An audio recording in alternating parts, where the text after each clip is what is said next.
is the Red Ticket Blues podcast. I am Brian Buck. This is being recorded on June 6th. The internet's on June 7th. How's everybody doing? You can listen to this show and all the other Red Ticket Blues podcasts on iTunes, TuneIn Radio, Stitcher, YouTube, and follow me on Twitter at BrianBuck13 and at Red Ticket Blues.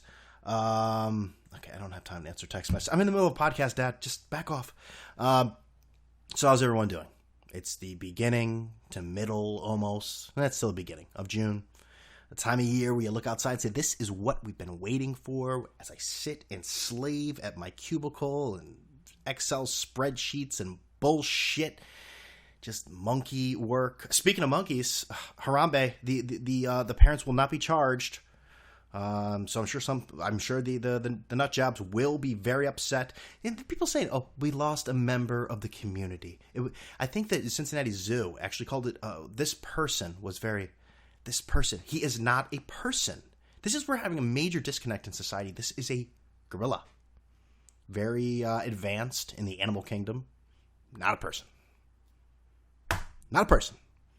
It's getting to like levels of, you remember in Parks and Recreation when little Sebastian died and the whole freaking town was bye bye little Sebastian. It's getting to that level of craziness. But anyways, what was I saying? So yeah, you have your coworkers coming inside after a break or something. They say, "Oh, I can't believe I have to come back in. It is so gorgeous outside. Oh, it was terrible coming back in. How is it? Oh, it's so nice. Oh. Just that's when I turn the headphones up real loud so I don't have to hear anything. So very busy show. Enough of me getting angry at coworkers about them remarking on how nice the weather is, which is exactly how I started the podcast. We have the NBA Finals, or lack of.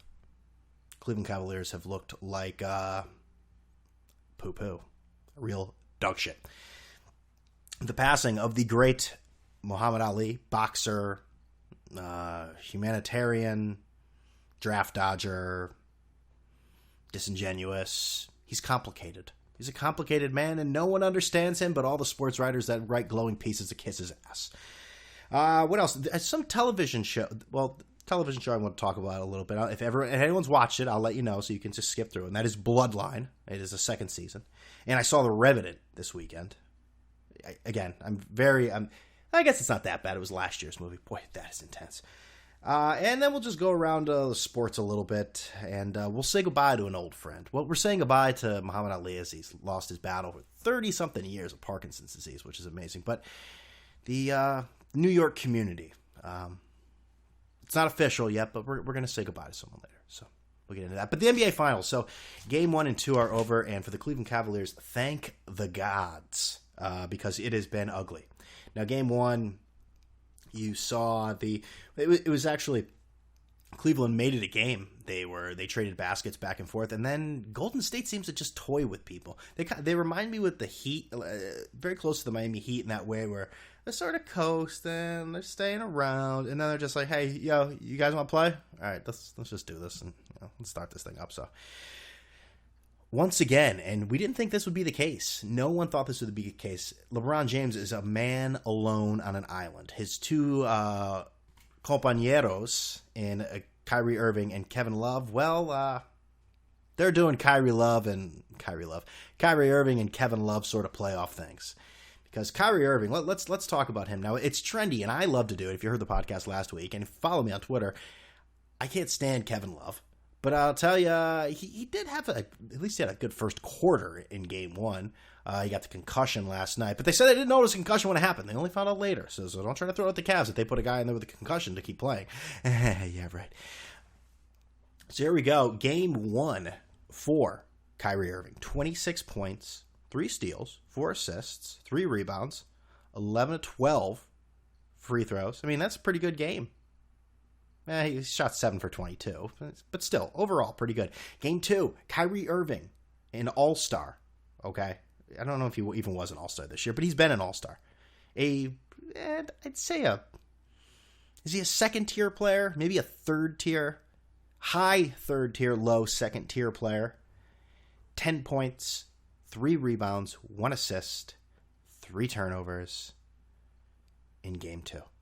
which was an absolute shellacking. It was the largest margin of victory in the history of the NBA Finals, 110-77, and the Warriors are just making them look stupid. Now, LeBron James, nearly a triple-double in both games. He has nobody. And Kevin Love, again, he's out there. This is the problem with the Cavs. I don't know if... here's the thing. I think all of us deep down knew that this wouldn't be a series, but I think something in the back of our heads was saying, you know what?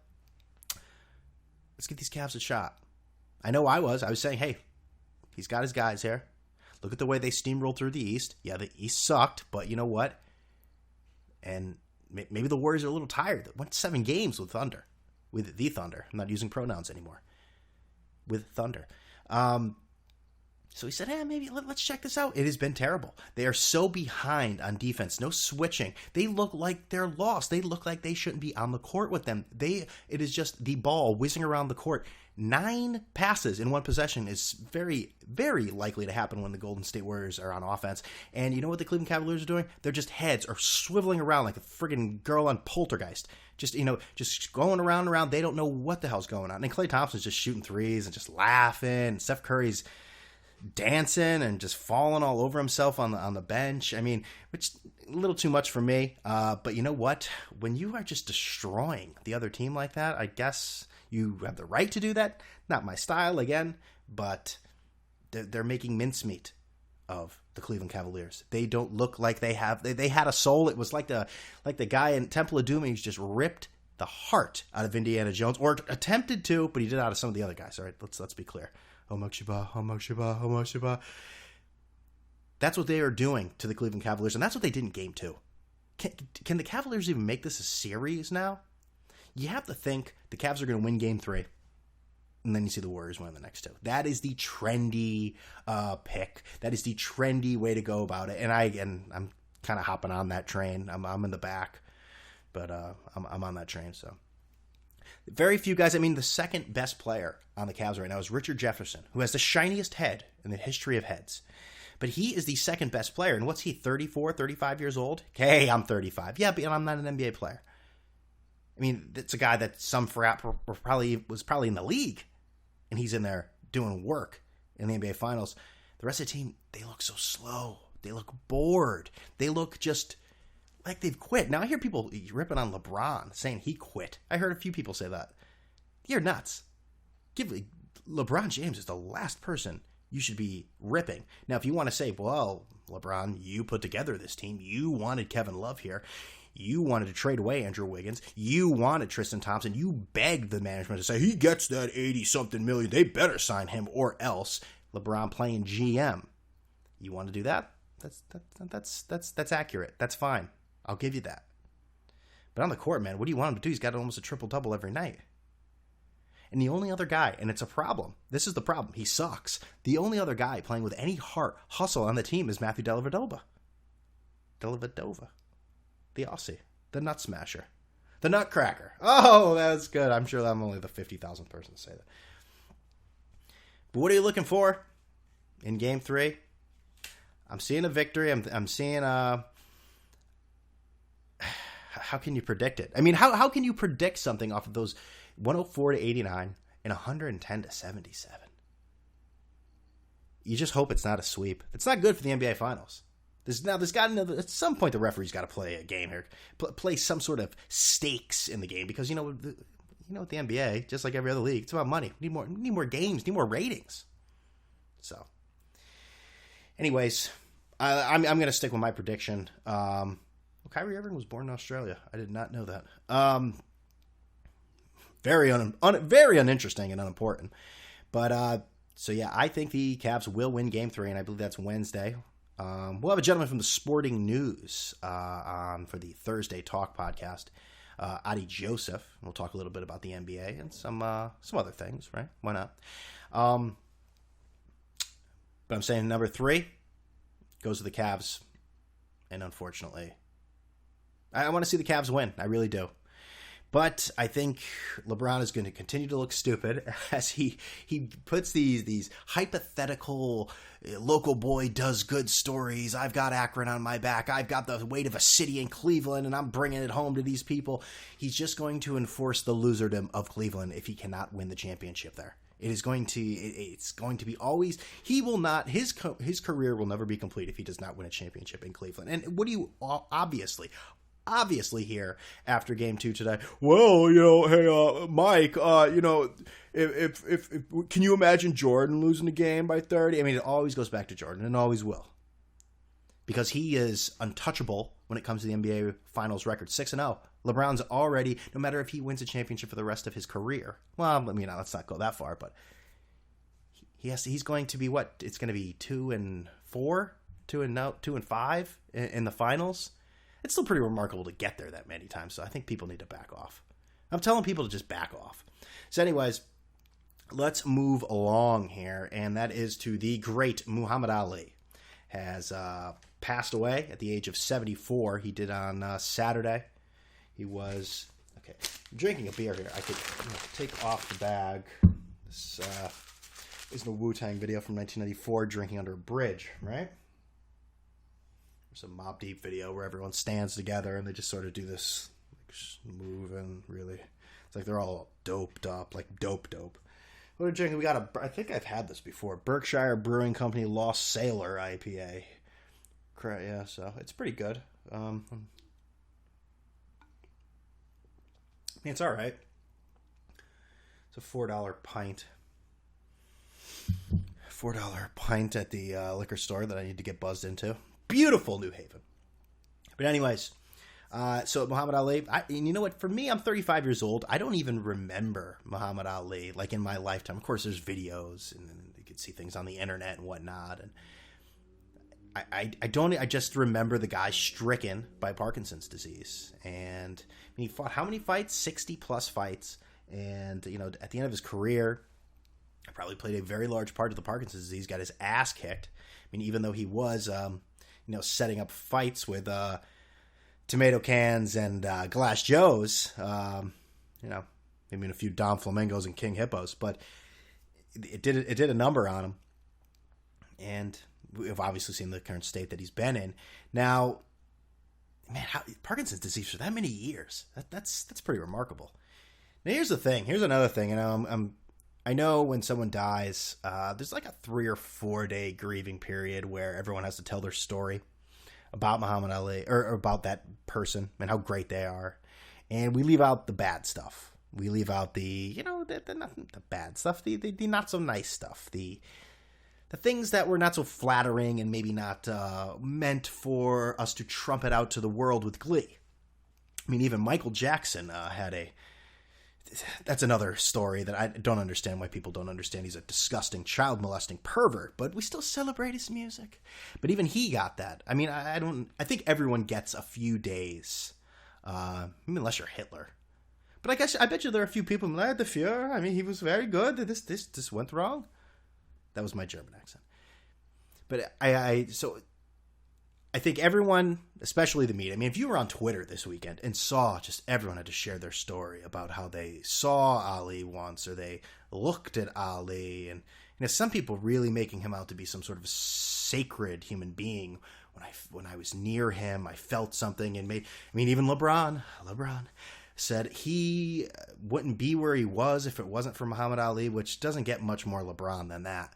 And, even Stephen A. Smith had to tell us his Muhammad Ali moment. I was 3 years old, turning 4, and my father came and he said, "I want you to sit down." Yes, at the age of 3 years old, Stephen A. Smith was able to recall seeing Muhammad Ali and remembering the fight that he had previously fought in. What a liar.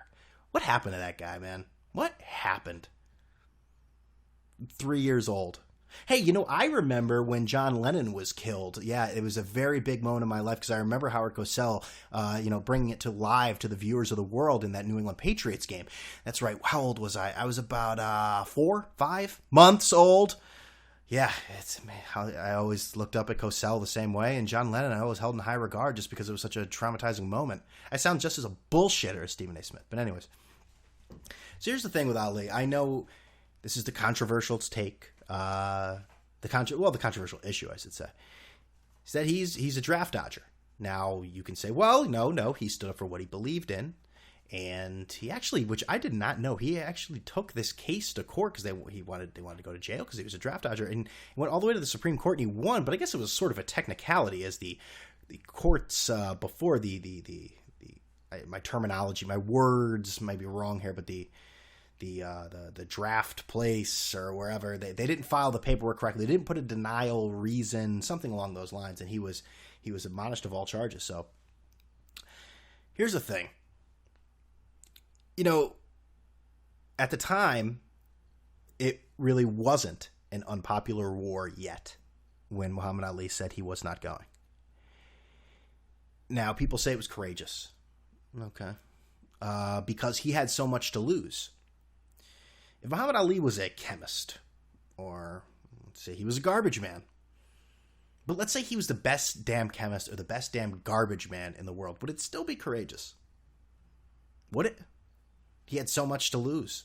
He was going to be Nobel Peace... Oh, they don't give a Nobel... Yeah, they do, right? Nobel Peace Prize in chemistry. I may sound very stupid there. Do you get a Nobel Peace Prize for that? I'm going to go with it. Nobel Peace Prize for chemistry. But would we look at him and say, boy, that man, all those beakers of goodness, he could have done something, and you know what? He gave it all up, here's the thing. Even if Muhammad Ali did go to the Vietnam War, we all know he'd never see combat. We know he'd never seen combat. He'd be doing charity fights, making people laugh. The guy was a loud personality who made people laugh all the time. And, also people were the victims of that loudness. People like Joe Frazier, who, Joe Frazier helped him out with money when Muhammad was actually, when he was banned from boxing after he made that decision. And you know what? How did he return that favor? By calling him an Uncle Tom, a gorilla. And I know there's part of it's showmanship, it's building up a fight, but you can ask Joe Frazier, it went a little too far. And, some people talk about what an amazing moment it was when Ali lit still trembling. And listen, it was a great visual. A man suffering from a terrible disease, it's shaking and still able to light that Olympic torch. Joe Frazier said, and I'm paraphrasing, "I was so mad I wanted to push his crippled ass in the fire." I remember reading that in Sports Illustrated. Yeah, that's right. I wonder, because Vietnam War obviously ended up being a very unpopular war, a war that the United States probably regrets, and the outcome of, that helicopter, or was that Korea? No, it was Vietnam, right? I think so. The bodies, the terrible violence, the young people that died, you get the deal. All of that. And I just lost my train of thought. What am I talking about? Let's see. If the United States had won, if it was a good war, good wars. What's so civil about war anyway, Axl Rose? But let's say it was. Would we still be looked at in the same way? Would he? Because I'm telling you, get ready. Because 3-4 days of grieving period, that's going to be over soon. And you know what? The stories are going to come out. The stories how he has 8 kids. One of them he hasn't seen in a while, Muhammad Ali Jr. Or he's had strained relationships with 4 wives. And it's going to get ugly when it comes down to the will. You heard Francesa talking about it today. And you know it's going to get ugly. There's going to be stories that come out that maybe he wasn't the nicest guy. I just don't like how we have to say all the positive things. And you know what? I don't want people... Listen, none of us are perfect. None of us. When I die, don't tell everyone, oh God, he was great. He was great. Because you know what? None of you are great. There's always something wrong. Think about it. Look in the mirror right now and tell me you never did anything wrong. Oh, you're perfect, right? Oh yeah? Okay. Sure. Say it again. Liar. That's all I'm saying. I just don't like... Everyone just tramples over themselves to throw roses at people when it comes down to this shit. It kind of annoys me sometimes. And I realize it's a difficult spot for me to talk because I wasn't alive back then. I wasn't there. It was a time where Ali was one of the most famous faces in the entire world, and he took a stand on something. It's something you don't see athletes do anymore, but at the same time, what do you expect LeBron James to take a stance on? He took a stance on the Eric Garner case a few years ago, and he wore a shirt.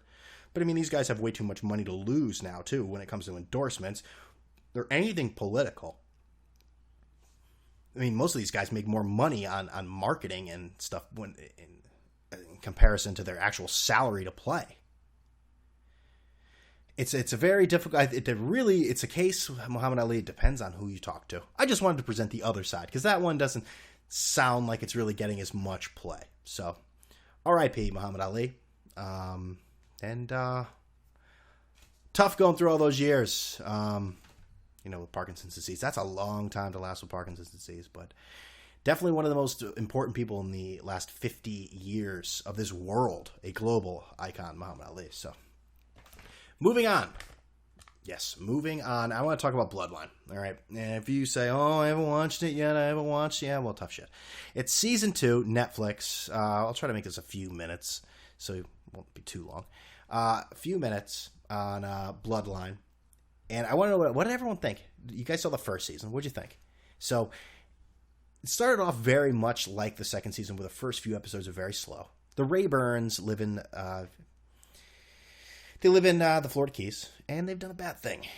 Their brother, Danny Rayburn, he kind of screwed him. He left a lot of shit that basically his brother killed him.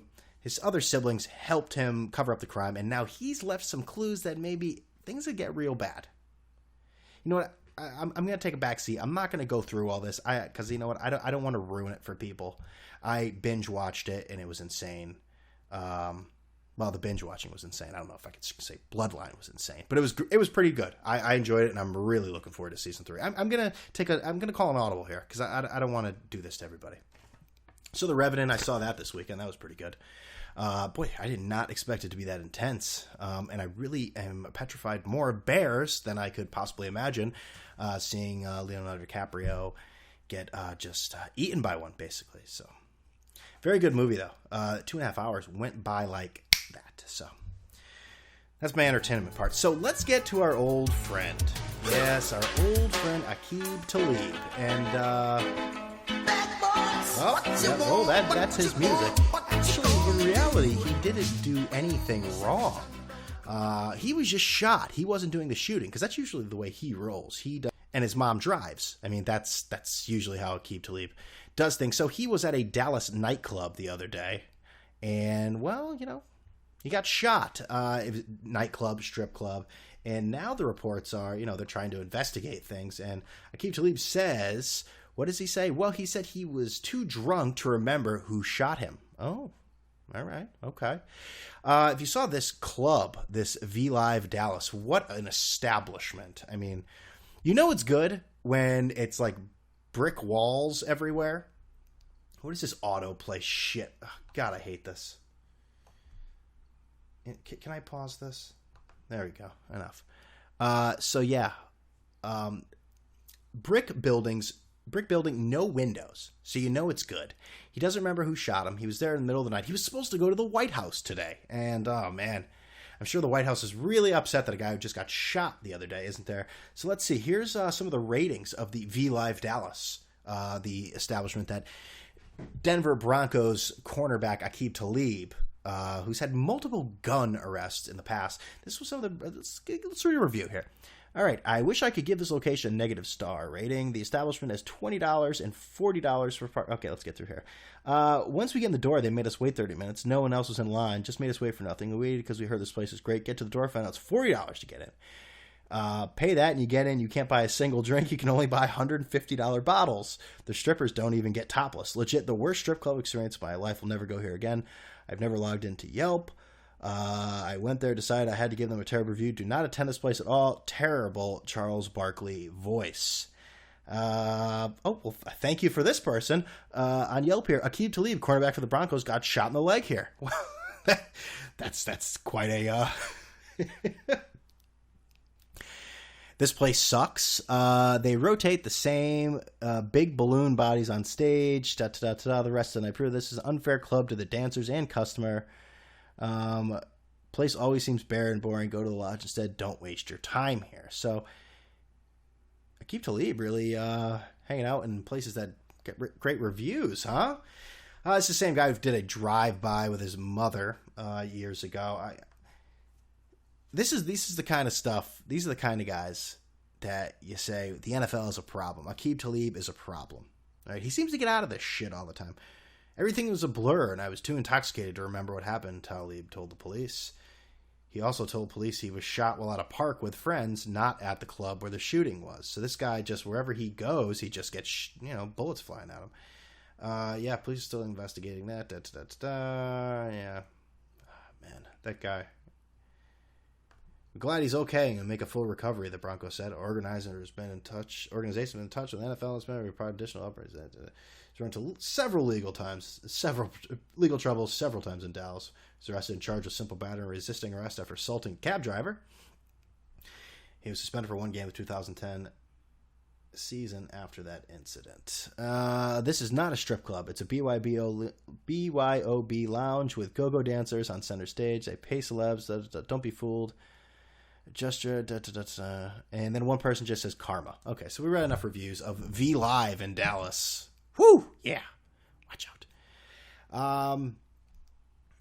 What was it? There really wasn't any other football news. Football kind of down right now. What's going on? They want to take over the entire year, but right now that's not happening. So I wanted to get into Carl Crawford. Yes, Carl Crawford, Tampa Bay Rays, Boston Red Sox, Los Angeles Dodgers, was designated for assignment. Yes, you heard that right. Carl Crawford, a man who is nicknamed the Perfect Storm, apparently. I've never heard that nickname once when being referred to as Carl Crawford. He's also a man who's being paid $21 million, $21,607,000 this year, and the Dodgers told him to piss off. You're so bad, we will pay you to not be here. Now, of course, I think there's 10 days for the Dodgers to negotiate some sort of trade with a team, but that seems highly unlikely with his pathetic batting average right now, which is a whopping 185 with 6 whole RBIs. Wow. And Christ on 15 hits. My God, man. 15 hits.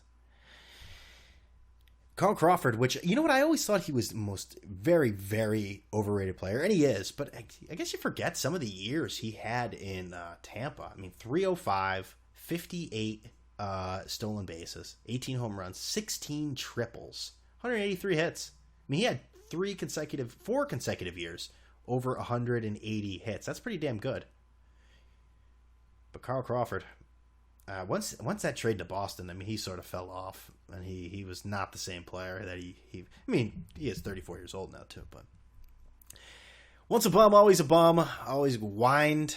He didn't whine. He whined enough in Boston, but it happens to a lot of guys. So the Perfect Storm, as he's known, obviously, you and I both know him as the Perfect Storm. I think we need to start taking into account the woman he's engaged to. You know, we always like to say, well, don't get involved with a Kardashian. Bad things happen. You know, Reggie Bush and Lamar Odom, Chris Humphries, things like Miles Davis. No, not Miles Davis. He played jazz. Miles Austin, and, you know, these guys, it's really not great for your career.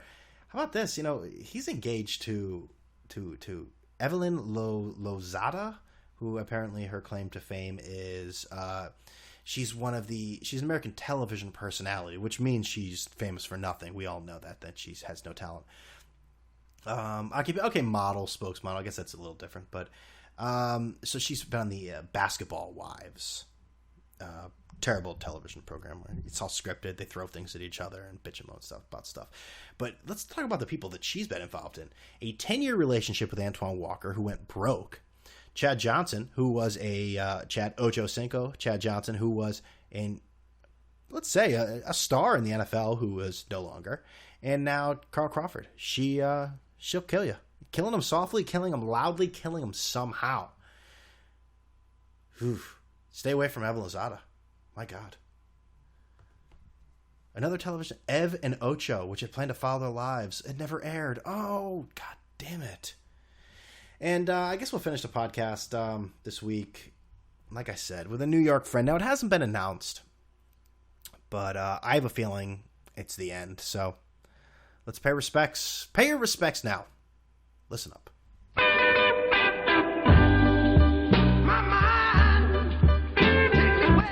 Teixeira's still trying to walk this one off as we look at the replay.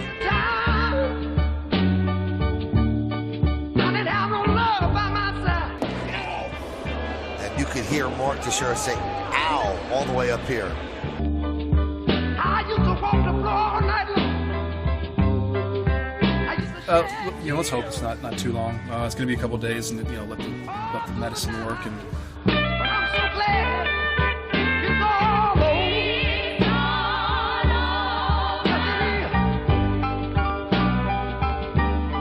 It's all over. Yes, it is. Am I through with baseball? I'm afraid so. Any worse than that? You heard what the dog said, Lou. He's got to go over the test again. Is it 3 strikes, Doc? You want it straight? Sure I do, straight. It's 3 strikes. So that's right. Mr. Mark Teixeira suffered he tore some sort of cartilage in his knee. He's on the DL. There hasn't been anything, definite about him missing the year, but with Teixeira's checkered injured history, and the fact he's tearing things, and the fact he's playing awful, maybe he should just call it a year. A guy who said he wants to play 5 more seasons, but then also told reporters he's worried about trying to play 5 more games. In this year, 2016, he's batting 180. What does he have? 3 home runs? 3 home runs, which they seem to happen all in the first week of the season. He's having a dreadful year, we'll put it that way. Let's look at the career of Mark Teixeira with the New York Yankees. Now, I know a lot of people like to give the Teixeira and Sabathia a pass because they came here, they immediately won the World Series, something the Yankees hadn't done in, 9 years? Mark Teixeira was paid a lot of money to come here. A lot of money, $180 million for 8 years with the New York Yankees. Let's look at the stats, all right? All right, let's do it. With the New York Yankees, his batting average with the New York Yankees, 250. 250. His career, 270. 194 home runs. 824 hits. This is all in 8 years. Let's see, 590 RBIs, 12 stolen bases. How many bunts did he lay down? Because he told us he was going to do it. Oh, right, he didn't. On base percentage, 346. Oh, slugging percentage, 482. OPS, 827. Okay, all right. 2009, he was All-Star, second in the MVP. He was 28th in the MVP in 2015. Listen, the guy will always be remembered with the New York Yankees as someone who was always hurt, who could never stay healthy, someone that you could never rely on to be there. I don't think he was a guy who faked it. I think some people say he's brittle, he doesn't want to play hurt. I'm going to give it, I used to be one of those people until I realized that Mark Teixeira was playing with a broken leg last year. And he's having surgery for these things. It's not like he's, stubbing a toe and asking to be put in the morgue. I mean, it's not like that. But I think we'll have to say the Mark Teixeira era was, I don't want to say a failure, but did not meet expectations of the contract. Is that fair to say? I think that's fair to say. Would you agree? Would you? I think it's fair. 691 strikeouts with the Yankees. It's a lot of strikeouts. I guess in today's day and age, it's not that many, but 450 walks, 691 strikeouts. Hit by a pitch 56 times. I'm just reading off stats at this point. I'm sure you love this part of the fucking podcast. So that's where I'm going to stand. Tell me what you think. You can follow me on Twitter. So that's the podcast. Let me go through the whole routine. You could tell me on Twitter at BrianBuck13 at Red Ticket Blues. So tell me, was Mark Teixeira, was this contract worth it? There's a championship in 2009, but there's nothing after that. So that's a podcast. All right. I'm going to be giving you more next week. Later this week. I told you, a guest, Adi Joseph, Sporting News. We'll talk about this NBA Finals and if we can expect any signs of life, a pulse, something, a heartbeat, anything from the Cleveland Cavaliers, or if they're just dead on arrival. That's my man Howard Cosell again. Told me John Lennon died, remember? All right, so remember, you can always listen to the show on iTunes, TuneIn, Radio, Stitcher, YouTube, Google Play. Follow me on Twitter at BrianBuck13 and at Red Ticket Blues. Let's see, anything else? No, that's about it. Remember, if you like the show, tell everyone. A word of mouth always works. It works quickest, too. Unless you have a ton of followers and you just want to retweet something of mine. That always works, too. But anyways, subscribe, like the show, leave a review so you can get your hands on every episode and you can let the world know how much you like it. With all that being said, I'm out of here.